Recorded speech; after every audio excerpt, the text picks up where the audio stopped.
Queridos irmãos, a paz do Senhor Jesus. Como o pastor e a pastora perguntaram, vai tudo bem contigo? É um prazer, privilégio voltar aqui, nesta igreja, nesta casa, chamada Casa de Oração. Quero agradecer primeiramente ao pastor desta igreja, pastor Edson, pastora Cláudia. Quero agradecer ao pastor Paulo, pastora Amélia, e agradecendo eles, eu agradeço todo o departamento de casais e família desta igreja. Todos recebam a minha gratidão. Quero dizer que nós vamos falar um pouquinho sobre o sangue. Tem sangue aí? Amém? Eu não quero ler o texto, porque o texto já foi lido, né? E o tema está aqui atrás, perguntando se tem sangue, né? Tem sangue nos umbrais das portas? Primeira coisa, queridos, nós vamos ressaltar que esta lição do sangue deve ser aprendida por nós nos dias de hoje. A lição sobre o sangue deve ser aprendida por nós nos dias de hoje. Nós vamos ver por quê e vamos ver a importância, né? Mostrar a necessidade que nós temos, a necessidade e a responsabilidade e o privilégio de ter a nossa família protegida pelo sangue do Cordeiro. É uma necessidade nossa, é uma responsabilidade nossa e é um privilégio para nós termos a nossa família debaixo deste sangue.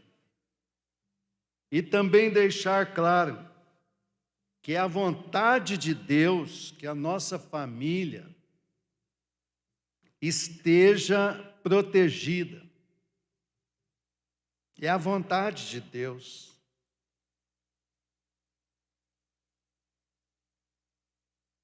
Por quê? Porque Ele foi o mentor, Ele foi o criador, Ele foi o pai do casamento e da família. Então, se Ele que criou a família, Ele que criou o casamento, ninguém mais do que Ele tem vontade que nós estejamos felizes e estejamos cobertos com o sangue do seu Filho derramado na cruz do Calvário. Na 10ª praga do Egito, vamos começar um pouquinho teológico, mas depois a gente volta para a família como um todo. Mas na 10ª praga do Egito, todos os primogênitos deveriam morrer. Em todas as casas e em todas as famílias. Os primogênitos seriam eliminados. Só nas casas que tivessem o sangue de um cordeiro aspergido nos umbrais das portas, no portal, seriam poupados. mas todos os primogênitos dos egípcios morreriam. Mas agradou a Deus falar a Moisés, Arão, que chamasse o povo israelita, para que eles fizessem isto com um cordeiro, pegasse e aspergisse e passasse nas portas, nos portais, nos umbrais das portas, para que quando o anjo da morte passasse, verificasse o sangue e passaria direto, e aquela família ficaria protegida. E ele disse: olha, até pela manhã vocês não saiam de casa, não saiam na rua, não saem no terreiro. Então, este sangue é o sangue que era de um animal. Era de um cordeiro, mas um cordeiro já sem mancha, um cordeiro novo, um cordeiro que não tivesse defeito, não é? E depois nós vamos ver o significado que isto nos trouxe como relevância, o sangue do Cordeiro Eterno, aquele que tira o pecado do mundo. Mas eu gostaria de falar que o grande ministério de todos nós começa dentro da nossa casa. Se você quer ter um ministério sólido, se você quer trabalhar na igreja, se você quer desempenhar qualquer coisa, a família sua deve ser protegida, a sua família deve ser amparada. As pessoas vão olhar para você e vão perguntar ou vão verificar como que você cuida da sua família. Então, se nós estamos de fato cuidando da nossa família, nós podemos ter um ministério na casa de Deus, até porque a própria Bíblia diz isto.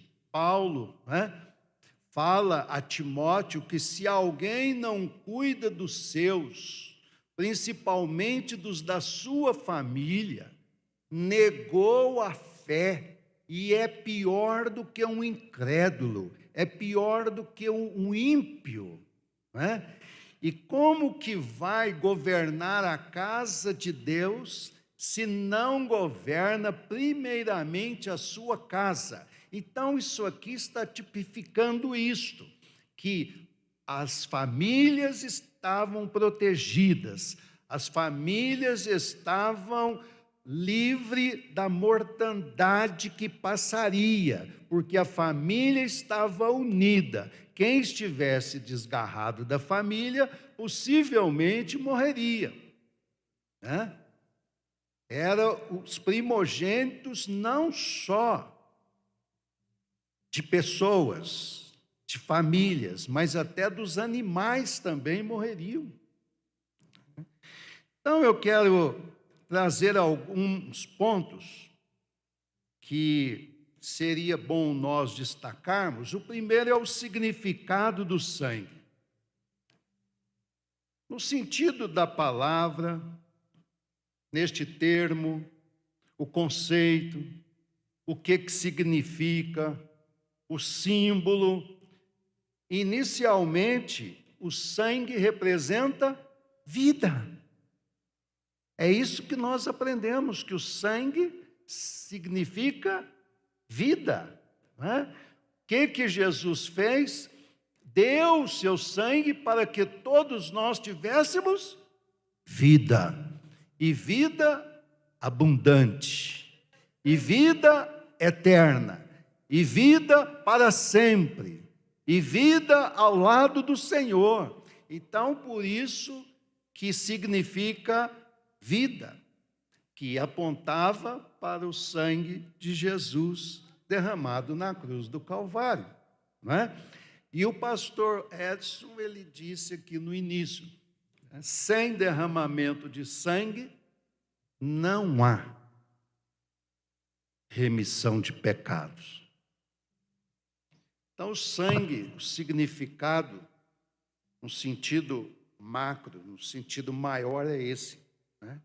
Agora, qual a eficácia do sangue? Virtude ou poder de produzir determinado efeito que alcança resultados planejados. Então, o sangue, ele significa a sua eficácia na virtude de os resultados virem à tona. O sangue, a eficácia do sangue nas portas, foi a proteção dos israelitas. O sangue de Jesus derramado na cruz do Calvário é a nossa proteção, é a eficácia maior desse sangue. Então, qual a eficácia do sangue? Não haverá ferido, não haverá mortes. Essa é a eficácia do sangue. Quem está debaixo do sangue não morre, mas passa de uma vida para outra. É uma coisa assim maravilhosa falar dessa eficácia. Mas essa eficácia, ela só funcionou porque eles atenderam a voz de Deus. Eles atenderam a voz do líder, Moisés. Aí a eficácia funcionou. Eles creram no que ia acontecer. Eles creram que aquele sangue lá nos umbrais das portas os protegeriam. Essa é a eficácia desse sangue, que até hoje nós presenciamos, nós vemos e nós contemplamos a eficácia desse sangue. Terceiro lugar, a aplicação do sangue. Nós vimos o significado do sangue, a eficácia do sangue. Agora, a aplicação do sangue. A aplicação é a ação de aplicar, de colocar em prática. Colocação de alguma coisa, sobreposição, utilização. Então, a aplicação do sangue tem que ser visível. Aonde que vai aplicar o sangue? Aonde? Nos lugares certos, visíveis, em obediência à palavra de Deus. Hoje, o sangue não precisa estar mais nos umbrais das portas. Hoje o sangue não precisa mais estar ali, na porta. Hoje, esse sangue precisa estar nas tábuas do nosso coração. Precisa estar permeando o nosso ser. Não precisa mais do sangue nos umbrais, agora precisa do sangue de Jesus nos cobrindo, nos guardando, nos protegendo.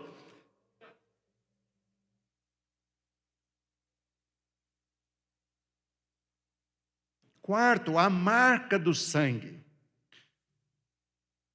Qual a marca do sangue de Jesus na sua vida? Tem sangue nos umbrais das portas? Tem sangue visível aí, perceptível, que identifica, que distingue você como um filho de Deus. Esse sangue mostra alguma coisa para as pessoas, para a sociedade, para a igreja. Alguém verifica esse sangue na sua vida? É a pergunta.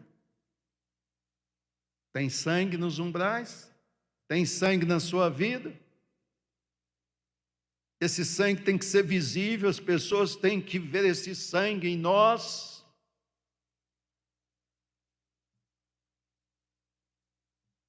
Que é o sangue da nova aliança.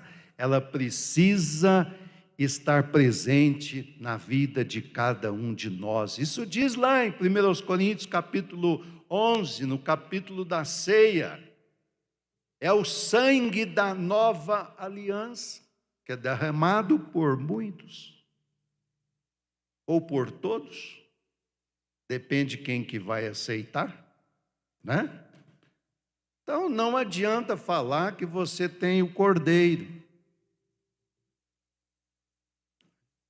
O sangue do cordeiro pascual era aplicado nos umbrais das portas. Hoje o sangue do cordeiro, que tira o pecado do mundo, é aplicado no batente da porta dos nossos corações.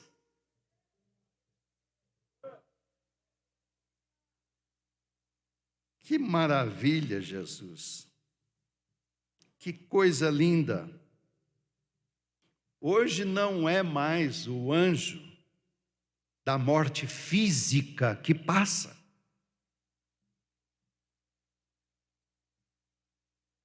Hoje é a morte espiritual. É a morte espiritual, não é a morte física mais. Que lá iam morrer fisicamente. E morreram, os egípcios morreram, os primogênitos. Mas hoje, quem não tem o sangue, morre espiritualmente.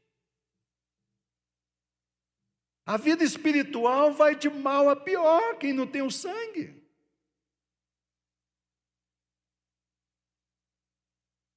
E por último, a proteção do sangue.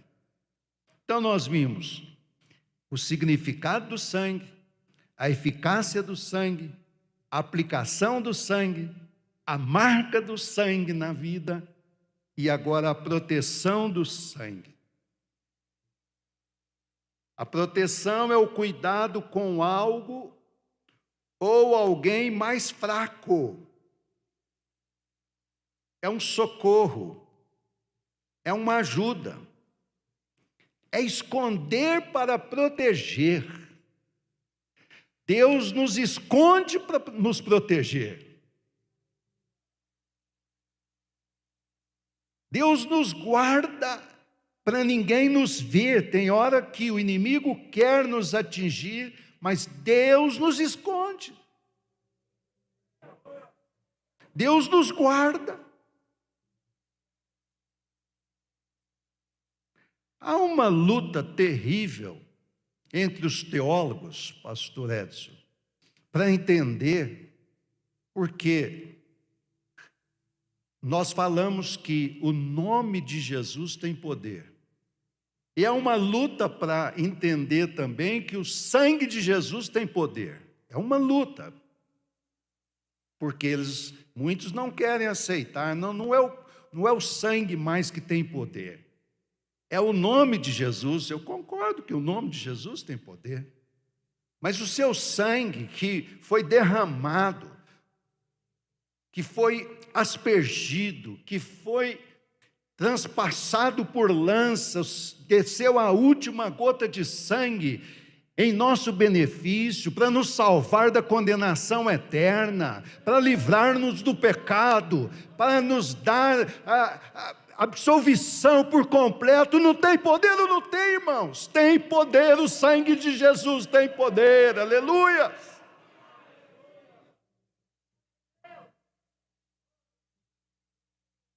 Conta-se uma história ou um testemunho que o pai de família, quando ia dormir com a sua esposa, seus filhos, sempre ele pedia a proteção do sangue de Jesus. Senhor Jesus, nos proteja com o teu sangue.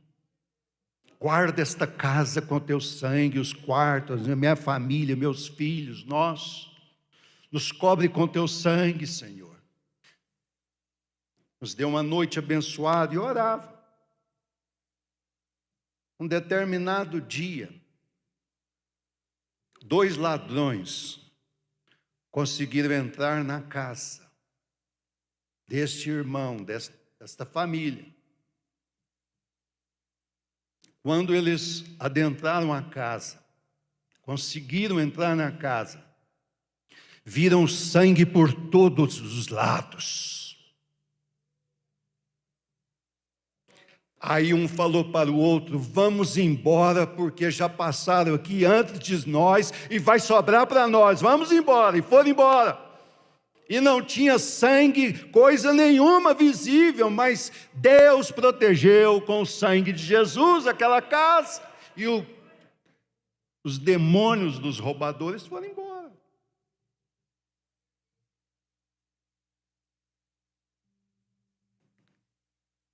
Peça a proteção do Senhor. Há poder no sangue de Jesus. Há poder no sangue de Jesus para transformar a sua casa. Há poder no sangue de Jesus para transformar o seu relacionamento conjugal.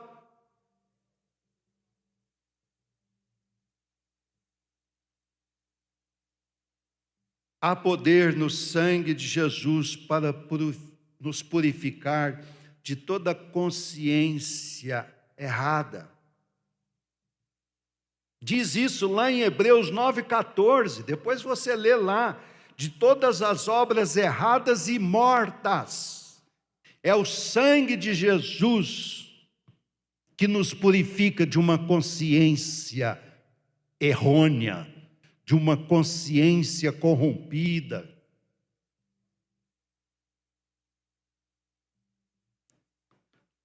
Obras mortas são as religiosidades, aquelas que sobressaem o nosso ego. É uma obra morta quando nós fazemos as coisas para nos aparecer, para nos mostrar, para sermos aplaudidos, para sermos identificados como os melhores. São obras mortas. Aquilo que destaca o nosso ego são obras mortas, porque vai ser como obras igual palha, vai ser queimada pelo fogo, não sobra nada. O sangue é tão importante que, se você for ler lá em João capítulo 6, a partir do verso 53, diz o seguinte: Jesus falou. Muitos dizem que já tem o sangue, né? Mas Jesus falou: quem não come a minha carne, a carne do Filho do Homem, e não bebe o seu sangue, não terá vida em si mesmo.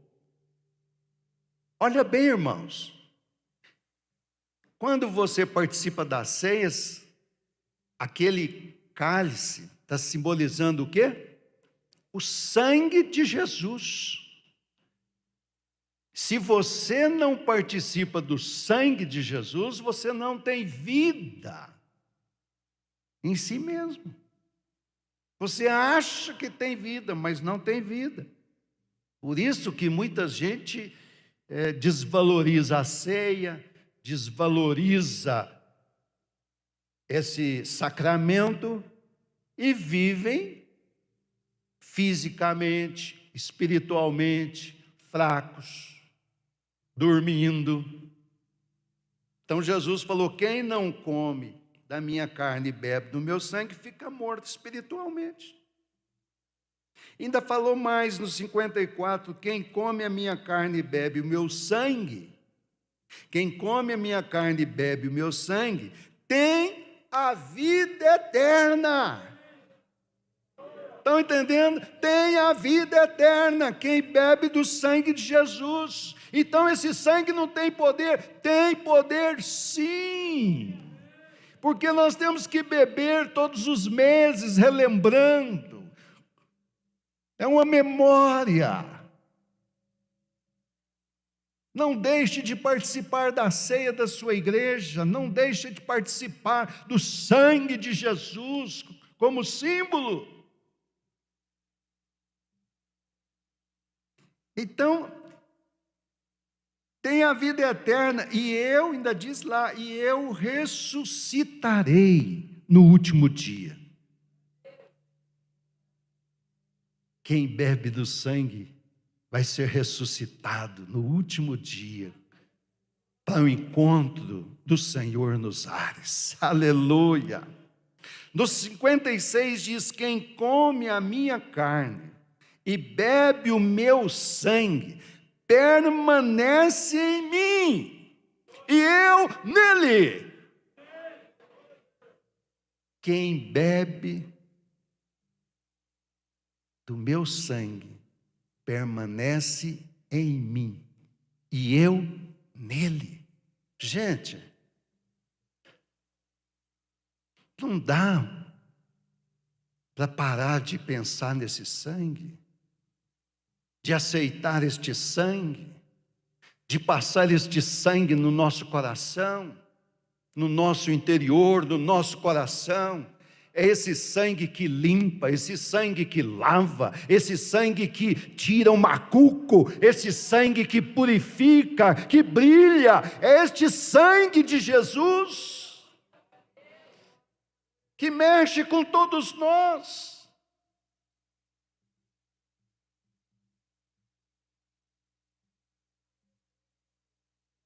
Em Apocalipse 12:11 diz, eles, pois, venceram por causa do sangue do Cordeiro. Está aqui. Então precisamos dar valor a este sangue. Eles venceram por causa do sangue do Cordeiro. Nós vamos vencer por causa do sangue do Cordeiro.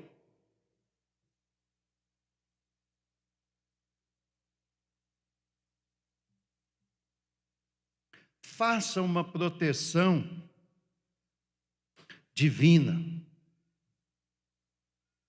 de todos os seus ascendentes, descendentes, toda a sua árvore genealógica.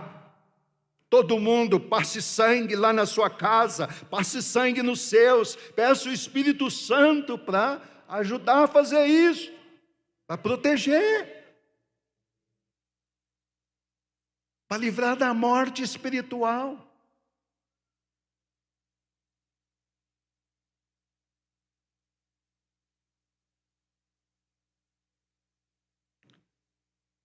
Outro dia eu falei sobre a família na arca.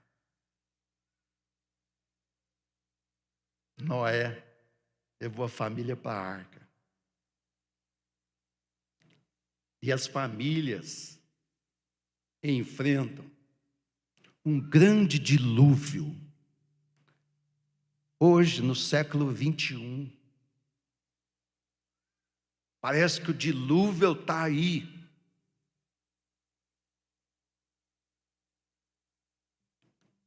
As águas, não as águas propriamente ditas, não a água literal, não a água que corre, que nós bebemos, mas a enxurrada desta vida, as intempéries desta vida, as mazelas desta vida estão acabando com as famílias, estão destruindo lares.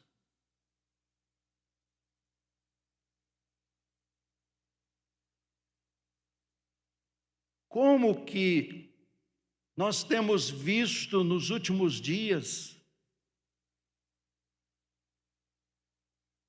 como aconteceram nos dias de Noé, assim está acontecendo nos dias de hoje. Por isso que está antecedendo a volta do Cordeiro Eterno. Porque como faziam nos dias de Noé, estão fazendo nos dias de hoje. Infidelidades, divórcios, mentiras, violências domésticas, casas edificadas sobre a areia.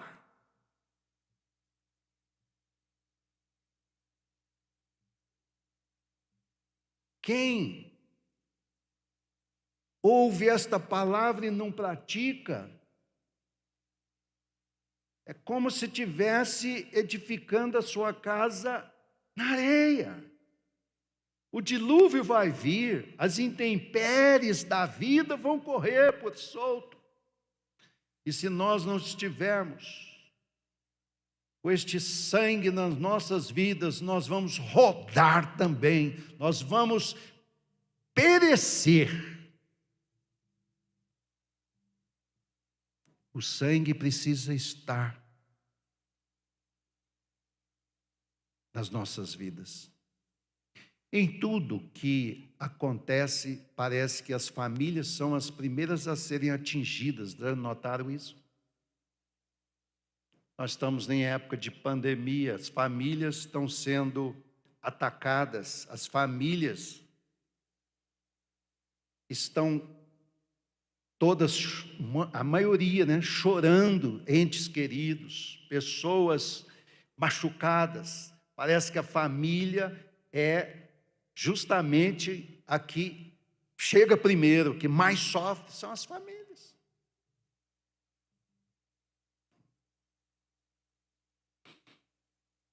Estamos vivendo, então, os dias de Noé diante de uma sociedade corrupta, imoral, cheia de maldade e violência.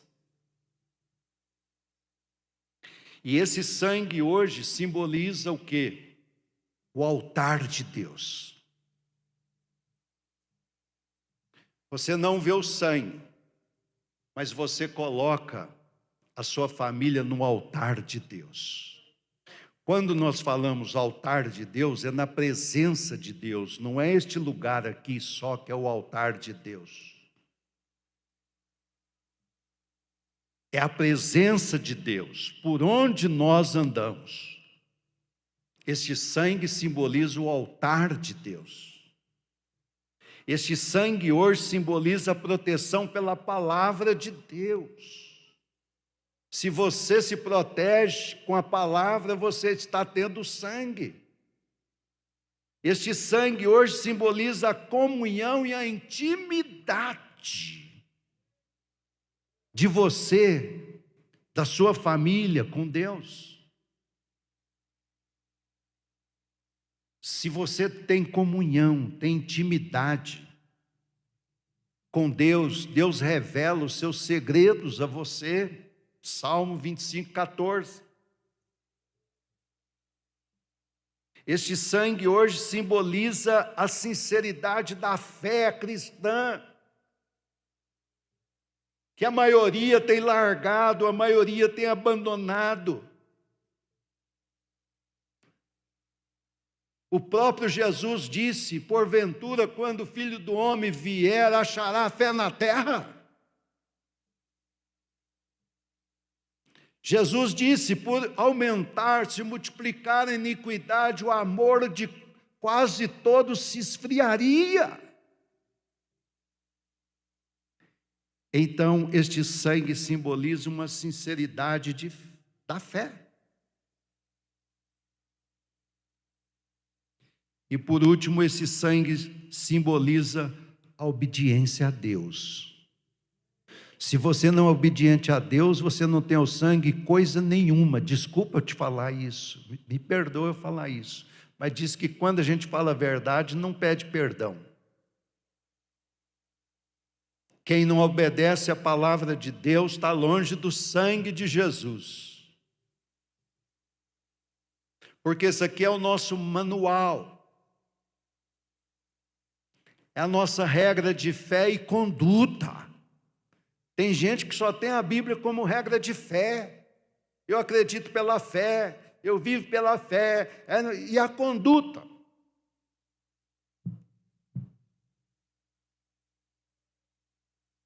E a conduta? Então, nós precisamos olhar para a palavra de Deus. Temos que colocar estas palavras dentro do nosso coração. Mas as dificuldades enfrentadas por todos nós nos dias de hoje, a gente pensa que as coisas são fáceis demais. Mas os filhos crescem, se casam, tomam os seus caminhos, e agora nós, pais, o que resta para nós, porque eles não estão no nosso convívio mais, não estão dentro da nossa casa mais, literalmente falando, debaixo do nosso teto. O que nos sobra agora é joelhos dobrados, oração e jejum pelos nossos filhos, porque eles já tomaram o seu destino. Eles já saíram das nossas garras, da barra da nossa calça ou da saia da mãe.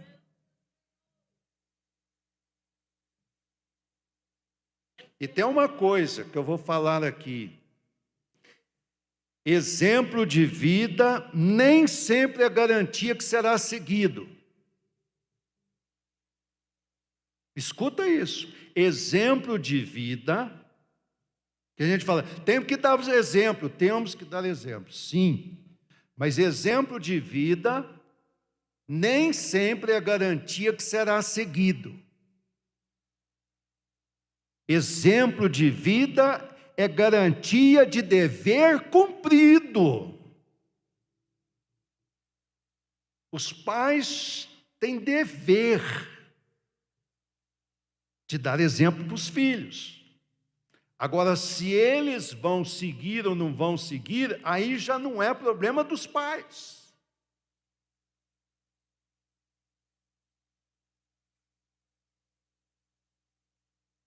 Um filho pode sair da presença do pai por um tempo. Vamos lembrar do filho pródigo. Foi ensinado na casa do pai. Tinha exemplo dentro de casa para seguir. O pai fez o que podia, o que não podia para segurar o filho dentro de casa. Conseguiu? Não. Não conseguiu. Tem hora que a tempestade bate, os ventos sopram ao contrário, vêm raios e trovões.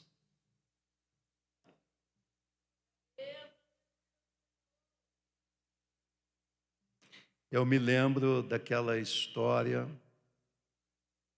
de Jesus, lá em Marcos 4:35. Mesmo Jesus no barco, surgem as tempestades. Mesmo Jesus no barco, o mar fica revolto.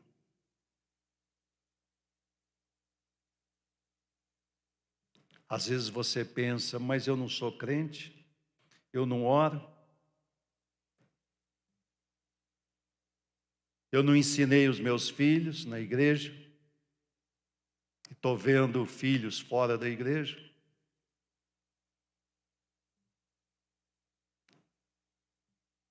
Mas quem tem Jesus no barco, ele pode estar tirando uma soneca, dormindo. que quando a coisa aperta, ele acorda e repreende o vento e diz ao mar: cala-te, aquieta-te, porque eu sou Deus.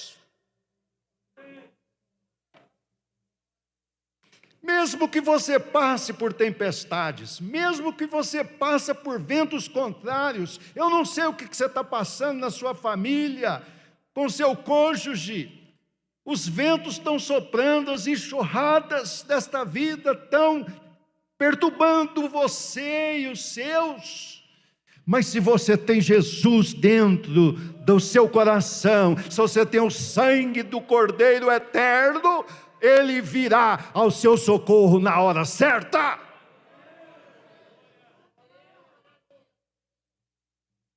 Se eu tenho certeza absoluta, eu sei em quem eu tenho crido, eu sei que Ele é fiel para cumprir a sua palavra.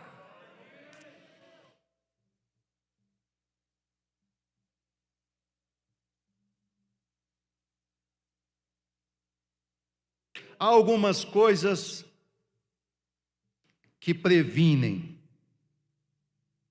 as nossas famílias das tempestades da vida. Mas não é que ficaremos ou passaremos imunes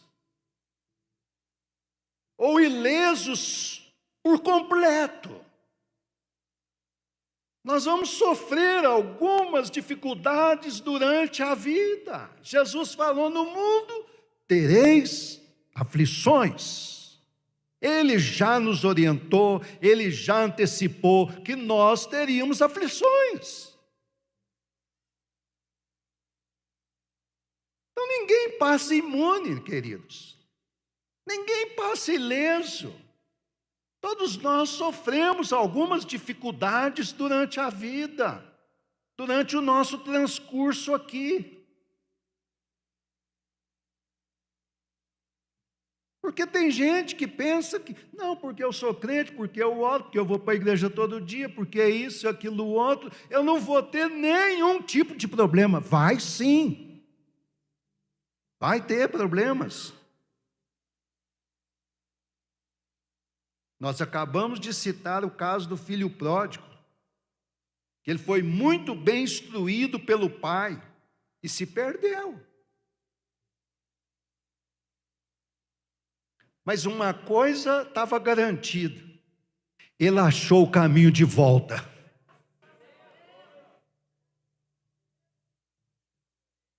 Após o quê? Se lembrar dos ensinamentos de quem? Do pai. Ele lembrou que na casa do pai até os jornaleiros comiam bem. Ele lembrou que na casa do pai tudo se dava bem.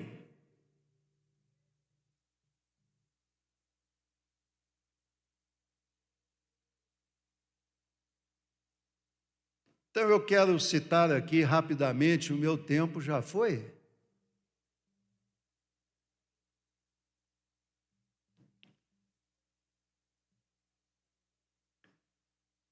Olha bem, eu disse no princípio aqui deste tópico que algumas coisas que previnem as nossas famílias, mas que nós não passaremos ileso, né? E que o filho pródigo foi ensinado, mas desviou. Mas um dia se lembrou. Então, o nosso papel é ensinar, né? Ensina a criança no caminho em que deve andar, que quando crescer ou for adulto, não se esquecerá dele. Não é não se desviará, é não se esquecerá. E não vai desviar do que ele aprendeu. É isso que está falando o texto. Provérbios 22, 6. Então, não deixe de ensinar os filhos. O tempo que você puder ensinar os filhos, você vai ensinando os filhos. Lá em Deuteronômio 6, 6 e 7 diz: As palavras que hoje eu coloco no seu coração, as palavras, os mandamentos que hoje eu te ordeno, você a inculcarás nos teus filhos. Acordando, levantando, andando, sentando, comendo, fazendo todas as coisas, você vai inculcar, você vai colocar na cabeça dos seus filhos, no coração dos seus filhos. Inculcar quando você lê essa palavra inculcar, é como se estivesse abrindo a cabeça e colocando lá dentro e fechando. O nosso papel é ensinar os nossos filhos, ensinar a nossa família, e deixa o resto com Deus, que Ele sabe o que fazer. Foi Ele que criou o casamento, foi Ele que criou a família, Ele sabe resolver o resto. Quem criou sabe consertar, quem criou sabe fazer do jeito melhor. Quem fabrica as coisas sabe consertar melhor do que quem não fabricou. Deixa com Ele.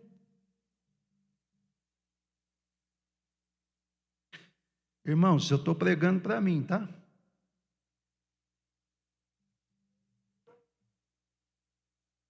Melhor coisa que tem é quando o pregador pode pregar para ele. Porque quando você prega só para os outros é muito fácil. Faz isso, faz aquilo outro. Eu estou pregando para mim. A palavra que desce, ela passa primeiro dentro de mim, faz uma limpeza, para depois chegar em você. Se não limpar eu primeiro, não vai te limpar, não vai te ajudar em nada. Em nada. Nada. Começando com os homens. Já falei dos pais, ensina a criança. Agora, começando pelos homens. Salmo 128. Bem-aventurado o homem que teme ao Senhor e anda nos seus caminhos. Feliz serás, e tudo te irá bem. Comerás do trabalho das tuas mãos. A tua esposa será como uma videira frutífera aos lados da tua casa. Os teus filhos como rebentos de oliveira à roda da sua mesa. Mas o homem tem que temer a Deus. Temer não é ter medo. Temer é reconhecê-lo como Salvador eterno, como a supremacia está nas mãos dele, como soberano, é honrá-lo, é dignificá-lo, é adorá-lo. O homem quer ser bem servido na sua família, ele primeiro precisa cuidar do seu temor a Deus. Tem que começar a andar nos caminhos do Senhor, para que a sua família possa ser feliz. Eu disse que isso aqui nós estamos prevenindo. O Salmo 128 é o Salmo da família, vem ensinar. Então o homem que teme ao Senhor, que honra o Senhor, que reconhece como soberano, quem teme, tem medo de pecar. Quem teme, se porventura pecar, pede perdão rapidamente, não fica escondendo pecado. Temor é isto, é saber que Ele é o maior, é saber que Ele é santo, e que nós precisamos ser santo, assim como o nosso Pai que está no céu é santo.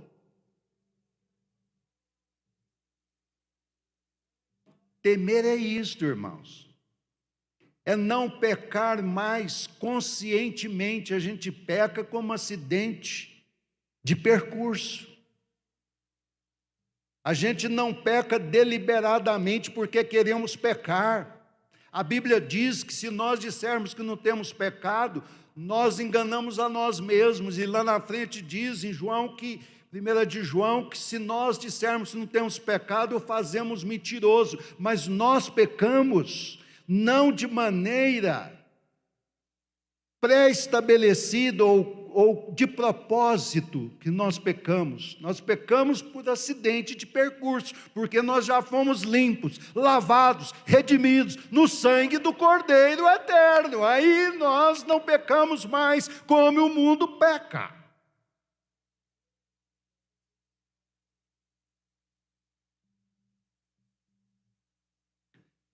Os homens precisam entender isto, nós homens, que a nossa casa começa a ser feliz quando nós tememos ao Senhor e andamos nos seus caminhos. E aí vem a mulher, Provérbios 14, 1. A mulher sábia edifica a sua casa, mas a tola, com as suas próprias mãos, a derruba. A tola é a iracunda, é a turrona, é a ranzinza, é a que gosta de maledicência, é a que não cuida bem da sua casa, é aquela que não cuida bem dos seus filhos, não cuida bem do seu marido, de nada. A comida não está pronta na hora certa. Seu marido não acha uma camisa passada no guarda-roupa. Não acha uma toalha para enxugar no banho. Aqui diz a mulher sábia. Cuida bem da sua casa, cuida bem dos seus, do seu esposo, dos seus filhos, de todos. E ainda diz lá em Provérbios 31, 10, a mulher virtuosa. Se você ler, que coisa linda a mulher, o papel da mulher dentro de casa. Mesmo hoje nós sabendo que a mulher trabalha fora para completar a renda familiar, mas o trabalho de casa ela nunca deixa sem fazer, ela nunca deixa entregue às traças, ela cuida da sua casa, mesmo trabalhando fora. A mulher consegue dar 3 expedientes. Mulher virtuosa, quem a achará? O seu valor muito excede a de pedras preciosas, de rubis. Falei para os homens, temer a Deus e andar nos seus caminhos. Falei para a mulher, seja sábia, cuida da sua casa. Não deixa outra cuidar não, não deixa ninguém cuidar não, a responsável é você. Falei para os pais, cuida dos seus filhos, ensina os seus filhos do caminho que deve andar, que quando crescer, pode até desviar, mas vai voltar. Vai voltar. Se você ensinou, essa palavra não falha. Vai voltar. Não importa onde esteja, não importa o que esteja fazendo, vai voltar. For ensinado, irmãos. Por isso que a palavra não nega, a palavra não é mentirosa, a palavra não pode mentir. Foi ensinado, deixa o resto com Deus. Vai bater a cabeça, vai voltar. Porque Deus vai te honrar, porque você ensinou, você cumpriu a palavra.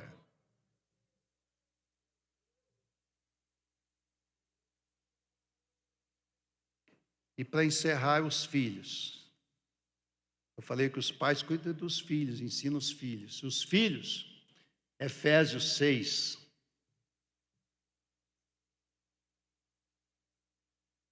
Honra os teus pais.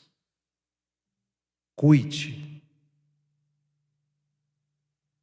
dos seus pais. Ajudem os seus pais. Filhos obedientes. Filhos que não dão trabalho aos pais. Que reconhecem quem te colocou no mundo. Que reconhece quem cuidou dos primeiros dias, colocando uma madeirinha na sua boca, trocando a sua fralda. Honra seu pai, que você vai ter muitos dias, seus pais, felizes. Além de viver muito, longevidade, ainda vai viver bem. Eu não conheço ninguém que tenha se arrependido de obedecer pai e mãe. Eu, pelo menos, nunca gritei com os meus pais, nunca xinguei os meus pais, nem de obsoletos, nem de ultrapassados. Cada um viveu numa geração. Os filhos não desonram os seus pais, porque eles não têm a mesma informação que você tem, nem formação. Honre os seus pais mesmo na velhice. Provérbios está cheio de ensinamentos para nós não abandonarmos os nossos genitores, nossos pais. Filhos, cuidado.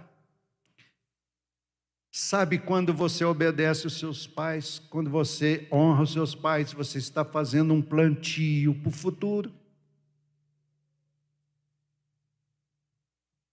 Os seus filhos vão te obedecer também, vão te honrar também. Você está fazendo um plantio. Vai ter problema? Claro, eu acabei de falar que tem problemas, tem. Agora, para encerrar, como diz o pregador, sempre fala, estou encerrando. É agora, vou parar. Pastor Paulo, a sabedoria manda que nós planejemos o futuro. Isso é sabedoria. Tem que planejar o futuro. Nós acabamos de falar sobre coisas que nós podemos planejar, prevenir, não foi? Mas, infelizmente, nós temos mania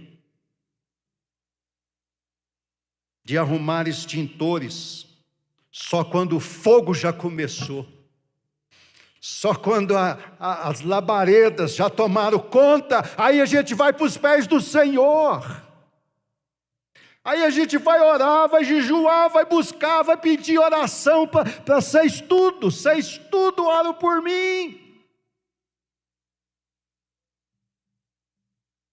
É mania de procurar o extintor só quando o fogo já apareceu.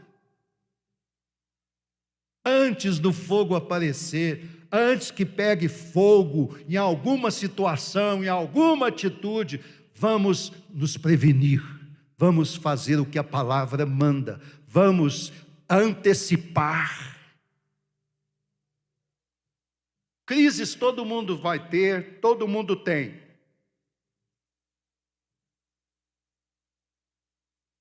Mas eu quero te dizer que nesta noite, aquele que derramou o seu sangue está aqui para cuidar de você, para cuidar das suas crises, para fazer acontecer algo que você está esperando. É Ele que nos socorre. Olho para os montes, para os lados, olho para... Onde me virá o socorro? Meu socorro vem do Senhor que fez os céus e a terra. É dele que vem o socorro, é Ele que vai te socorrer.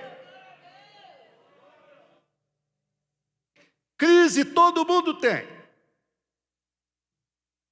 Agora eu já escrevi, não sei para onde aí, que só tem história para contar e quem vence as crises. Casal está em crise, larga, vai embora, divorcia. Tem história para contar? Não. Você não aguentou ela? Não, não, eu divorciei logo. Você não aguentou ele? Não, não, eu divorciei, acabou. A história findou, acabou. Mas quem vence, quem está do lado, quem vai até o fim, esse tem história para contar. Eu tive problema, eu entrei em crise, mas o Senhor me socorreu. Hoje estamos juntos, hoje estamos felizes, a nossa família está criada, aleluias! História para contar. Se separou, não tem mais história para contar, cada um foi para o seu lado, já era. Coisa linda é quando você tem resiliência, é quando você passa pelos desaforos da vida, mas você sacode a poeira e dá a volta por cima. Não é porque está em crise que vai separar, não. Não é porque está em crise que vai morrer, não. Você vai vencer as crises em nome de Jesus. Pelo sangue dele vertido na cruz do Calvário. Acredite nisto. Acredite nisto. Agora eu vou falar como Josué falou, né?